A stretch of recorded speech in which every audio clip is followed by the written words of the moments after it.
How far are YouTubers willing to go for good content? For Bald and Bankrupt, the answer seems to be as far as it takes. He became famous by turning the unseen corners of the world into content, allowing him to gain over 4.5 million subscribers and even earn a shoutout from PewDiePie himself. Who's your favorite YouTuber? Right now I'm watching this guy Bald and Bankrupt. Have you seen him? Bald and Bankrupt? He's a British dude that speaks Russian. So he goes to these weird Soviet previous Union places and he just fucks with all the locals. It's really interesting because he's so extroverted. He did get into some controversies back in 2020, but fast forward to today and he's completely bounced back, because while many of his adventures are quite calm and uneventful, there are many others that nearly cost him his life. From getting flagged by the Russian army for illegally trespassing into a spaceship hangar, to crossing one of the most dangerous places on Earth on foot. He's had several near-death experiences throughout his time on YouTube, and his audience loves him all the more for it. Hi, I'm the Internet Anarchist. I create weekly YouTube documentaries, and today we're going through the times Bald and Bankrupt almost died, from the least to most dangerous, where some of them could have even resulted in outcomes worse than death. But one action that would have the best outcome for you is subscribing, so you're informed when the next video comes out. So hit that subscribe button and let's get on with the video. Starting with the time he nearly lost his life over a single joke. In November 2019, Ben posted a video traveling through Chechnya, a semi-independent republic of Russia. It was a fairly standard Bald and Bankrupt video of him taking an overnight train from one part of the country to his next destination. Nothing that immediately stood out of the ordinary to his viewers. What none of them knew was that this video would end up putting his life at risk. You see, at one point during the video, Ben made a joke about potentially getting a visit from a quote Chechen chick in the middle of the night. Maybe they got some films or something. I can watch Brat for the 100th time. Hopefully at some point in the night at some stop a Chechen chick turns up and shares my compartment with me. And I can put on some romantic lighting. Oh, salam alaikum, sister. Would you like a glass of Baltica 7 with me? Ben likely didn't think twice about filming the crude joke, posting it on YouTube, and going to sleep. Chechnya is a predominantly Muslim country, and the authorities there saw his joke as deeply disrespectful towards Chechen women. They detained him at the spot and took him down to the police station. Now this is where things could have really gone sideways. The country has been under the strict rule of Ramzan Kadyrov since 2007. His regime is notorious for its human rights violations. One report described the actions of its authorities as, quote, pure lawlessness. The normal legal process most Westerners expect after getting arrested doesn't really exist in Chechnya, and that's for its own citizens. So you can imagine just how little hope a foreigner like Ben had of getting out scot-free if the authorities really wanted to take him out or keep him in jail forever. Fortunately for him, all he had to do was record a public apology to everyone he had offended. He was also forced to delete the original video from his channel, though doing that might have seemed like a small price to pay for his life and freedom. That said, while Ben nearly losing his life in Chechnya wasn't really intentional, the same can't be said about him visiting places that are actively trying to kill him at all times. Belarus is often overlooked when it comes to the discussion of the Chernobyl disaster, when in reality, it was hit just as hard by radiation as Ukraine. So in late 2019, Ben traveled to Belarus to visit the Chernobyl exclusion zone from the Belarusian side of the border. His goal was to show what the area looks like now and highlight the lives of resettlers living there today. But while the trip produced over a dozen strong videos, it was ultimately a terrible decision for his own well-being. Radiation poisoning is one of the worst ways to die on Earth. It basically shreds your DNA so your body completely forgets how to repair itself. After that, you just start falling apart from the inside out while you're still awake. Fortunately, the current radiation levels in the exclusion zone aren't high enough to cause this much damage. but they can still be life-threatening. On average, radiation levels throughout the exclusion zone are more than double the safe amount. Not enough to take him out on the spot, but enough to increase the risk of getting cancer later in life. And if that wasn't enough, he ended the Chernobyl series by crossing the border back to Ukraine and visiting the Red Forest. It's the area directly surrounding the disaster site, and it's often considered one of the most radioactive places on Earth. Wow, look how contaminated the soil is here. Wow, it's going up and up and up. Some parts of the forest can have radiation levels of over 1,200 microsieverts, 12,000 times the safe amount of just 0.1. Spending even a few hours close to these hotspots can be lethal. Ben likely got lucky and managed to avoid areas that were too dangerous, but he still spent a long time both in the Belarus exclusion zone and the Red Forest, so there's a strong chance he might see health complications later in life. That said, the next near-death experience was a lot more immediate. It began with a trip to Bolivia in October 2019, where he decided to explore the countryside. So he took a taxi to the nearest village and started walking the rest of the way there. The village was located on top of a hill, practically in the middle of nowhere. A few minutes into the trek, Ben spotted an old church in the distance and decided to explore it for the video. This was a bad idea. The closer he got to the church, the clearer the danger became. About halfway through his journey, he met two local women who were trying to tell him something important. Tourist Anglais is London, England. See, the church up there. You see? See? Yeah. Okay. Ah, ¿por qué? ¿Por qué? Oh. To Ben, who didn't understand their language, it seemed like they were scolding him for walking around the area, when in reality, they were trying to save him from potentially losing his life, with one of the women stating, which directly translates to "people burn people." She was warning him about potentially getting cooked alive. This should have sent Ben running back to the highway. He couldn't understand their exact words because of the language gap, but by the end of the exchange, he knew they were warning him not to go any further. Ben ignored the warnings and continued walking towards the village and the church anyway, and that's when he ran into the real danger of exploring the Bolivian countryside. Not long after, two men approached him on motorcycles and demanded to see his passport. Turista, sí, is England. Problem? Yes. Yes, sí, problem? Sí. ¿Por qué? Buenos días, señor. Tourist, England, Londres. Quiero... look at the church. Sí, this. Sí, Iglesia. Benjamin. Kebi? France. Okay, France. Passport? Sí. Por favor.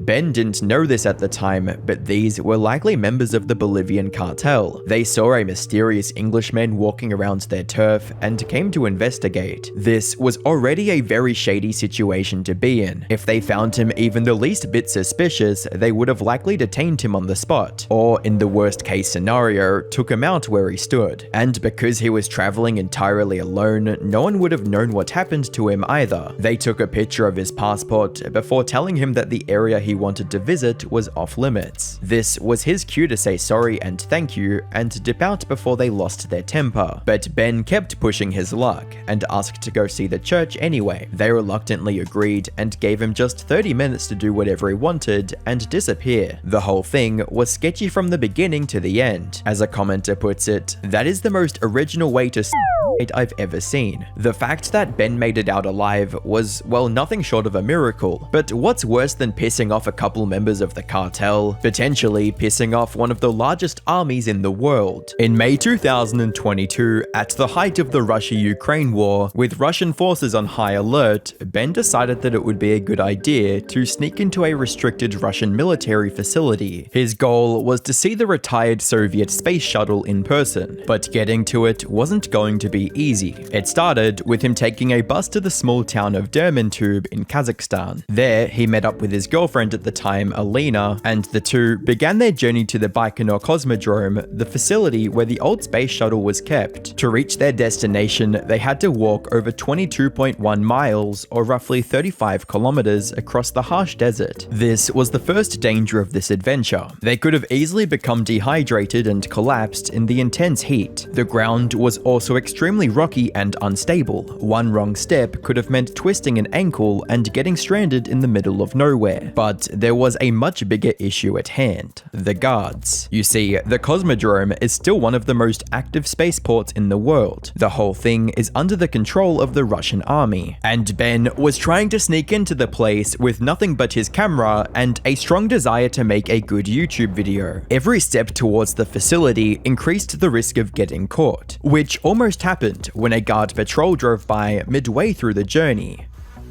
We're in a hole because there's some cars passing by that belong to the guards of the cosmodrome.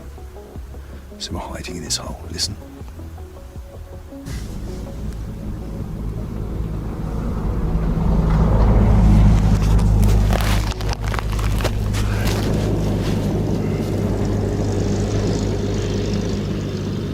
It was also getting dark, but while this made it easier for them to reach the facility without getting detected, it also increased the risk of getting misidentified as someone hostile and getting Swiss cheesed on the spot. They managed to stay undetected and reached their destination by the next morning.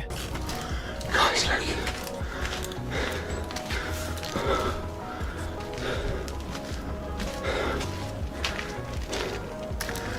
It's an actual Soviet spaceship, the Buran. The journey so far was great for content, but they weren't out of danger just yet. They still had to make their way back, and unfortunately, it didn't go the way they might have hoped. Bye-bye from the Buran in all her beauty.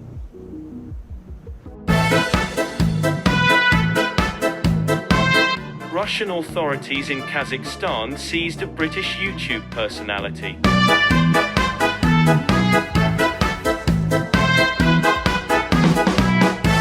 News of their arrest made international headlines, and for good reason. This, once again, could have turned extremely ugly if the Russian military decided to make an example out of Ben and Alina. But luck was on their side, since they were let go with just a £50 fine after getting interrogated for a few hours. However, while Ben was able to escape without any serious consequences this time, his next encounter with the Russian authorities didn't go so well. Ben had actually been living in Russia for years before starting his YouTube channel. He moved there in 2012 from China and started working as an English teacher in Yekaterinburg. He has always been fascinated by post-Soviet Russia and its neighbors, and exploring the hidden corners of these countries became a key motivator for his YouTube channel. He made over 150 videos documenting the region and had plans to make many more. Unfortunately, these plans came to an abrupt end in August 2022, when he was randomly approached by a police officer on the street.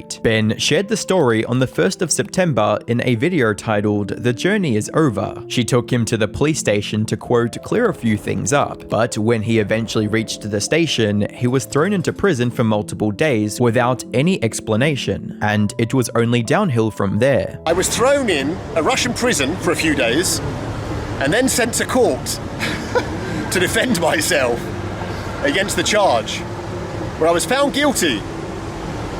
The punishment, one of the punishments, is that I'm being kicked out of Russia with immediate effect. He never said what the charges were, leaving fans to wonder what he could have possibly done to deserve such a harsh punishment. Some also believed that it was related to him sneaking into the Baikonur cosmodrome a few months earlier. The truth finally came out a few days later, and it was a lot more serious than anyone could have imagined. A few days after his video, the footage of him getting interrogated by the Russian authorities leaked online, and their first question for him was, "Why did you write on your channel that Putin was crazy, followed by "Did you receive instructions from YouTube about how to betray Ukraine?" and ending with "Why did you put a link on your channel to raise money for Ukraine?" In other words, he was being interrogated for speaking up against Russia and its leader. This was as dangerous as it gets. He was at the complete mercy of Russian authorities with little to no hope of getting out. One wrong answer could have meant living the rest of his days in a gulag, or worse, not living at all. The only reason he was able to make it out was because he stayed calm and said everything they wanted to hear without missing a beat. Два причин есть. Первая причина, знаете, в Западе, в Англии, наши СМИ постоянно делают давление, что,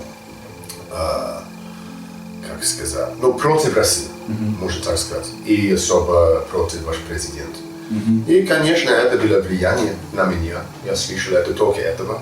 He later explained the situation further on Instagram, writing, "I was accused of criticizing Vladimir Putin. After a few days in the cells, I was taken to an office of the MVD officers, who said, quote, whether you just get a fine or a long prison stretch depends on how sorry you are for what you said and your justification for saying it. In that moment, you have a decision to make. Either be a hero and get 5 years in a concrete cell, or say glory to Putin and go home to enjoy your life with your family and friends again. I took the second option without hesitation." At least he was able to talk his way out of what could have been the end of his life, because there's nothing he could have said to protect himself from the next near-death experience. It happened in June 2020, just as the virus was starting to ramp up around the world and every country was going into lockdown. Ben decided to spend his time in Serbia and traveled there earlier in June. Not long after arriving in Serbia, he started to feel sick. He had contracted the COVID virus. But instead of taking it easy and taking care of it the right way, Ben ignored it, hoping that it would just go away on its own.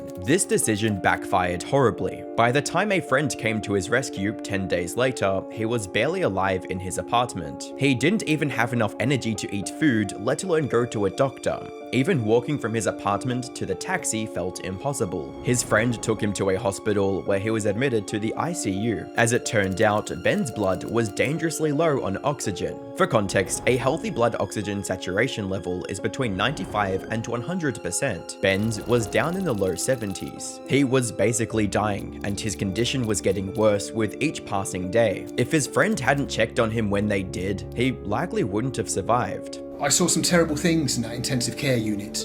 On the 1st of July, I woke up about 5 o'clock in the morning to see the person in the bed next to me being resuscitated manually by the nurses and doctors. There were nurses and doctors all around, and they were trying to resuscitate that person. It was an older person, but I just remember lying there, just watching this, just thinking, what the fuck is going on? I'd never seen a dead person before, definitely never seen anyone die before, but that person died.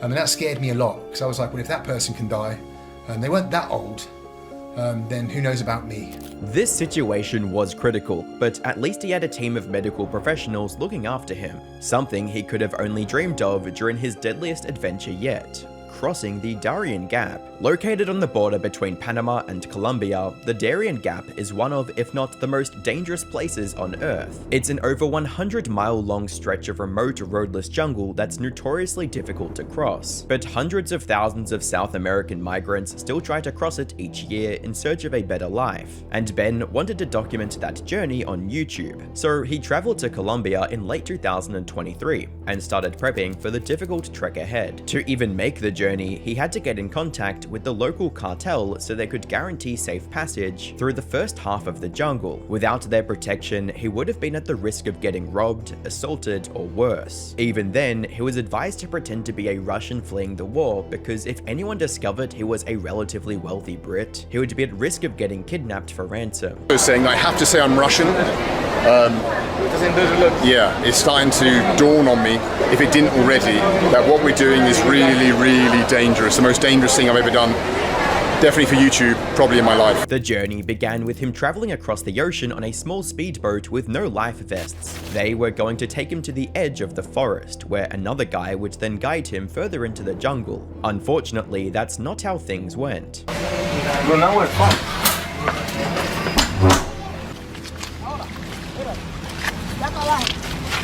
Oh, buenos dias, señor.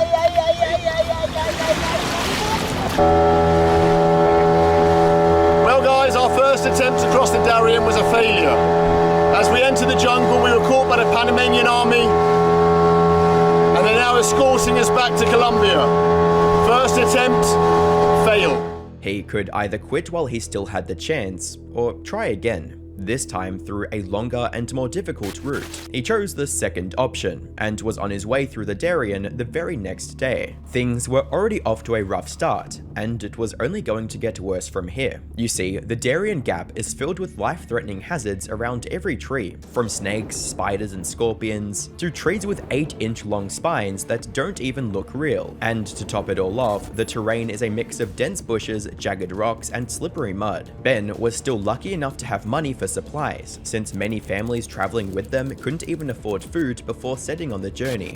I just saw one of the most distressing sights that I've seen on this trip through the Darien, and believe me, I've seen some distressing things, some things that will never leave me.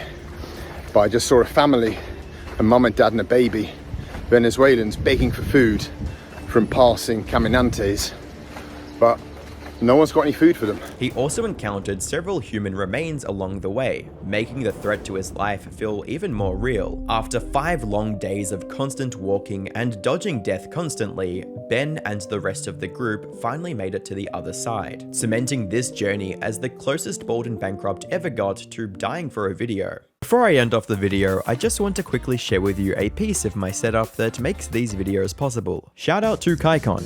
Before even partnering, I bought this monitor with my own money because it's genuinely the best display I've ever used. The Kaikon G32P is a 32-inch 6K monitor with 223 pixels per inch. What sets it apart is the glossy panel. Most monitors use a matte coating that destroys text clarity, but Kaikon went with glossy glass. At this pixel density, everything looks sharper than you can even imagine. It's built with an aluminum alloy body and this perforated back design that honestly looks like it belongs in a high-end studio. The stand is fully adjustable for height and tilt, and the whole thing just feels incredibly premium. If I was telling you there's nothing quite like it, I'd be lying.